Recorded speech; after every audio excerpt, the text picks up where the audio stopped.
नमस्कार, प्रणाम। कैसे हैं आप सब? मैं हूं आप सभी का मिथिलेश प्रेमी। और बताएं क्या हाल चाल है अपने लोगन के। एक बहुत ही बिंदास को गाना मेरा रिलीज होने जा रहा है एंजल म्यूजिक पे। देखिए आप लोग, इस गाने का नाम है दिल तुरले वाड़ू। बहुत ही दर्द भरा गाना है, तो आप लोग जाइए और एंजल म्यूजिक पे गाना सुनिए। दिल तुरले बाड़ू सैड सॉन्ग भोजपुरी मिथिलेश प्रेमी का। और देखिए कैसा है, वीडियो है एकदम धमाकेदार।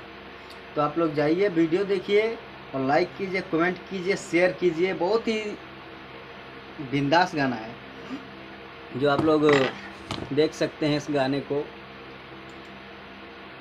हर एक छोला पे मन मुरा डोला, बलम कोको कोला पिलाई दाना। अरे छोला पे मन मोरा डोला, बलम कोको कोला पिलाई दाना। तो जाइए आप लोग और गाना के सुनिए। सैड सॉन्ग बहुत ही बिंदास।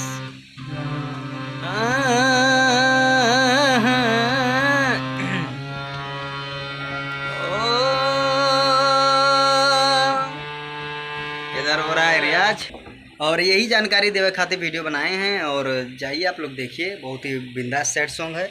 और फिर मिलते हैं कुछ नए वीडियो में, जब तक रिलीज होई फिर बताएंगे आप लोगों को। तब तक नमस्कार।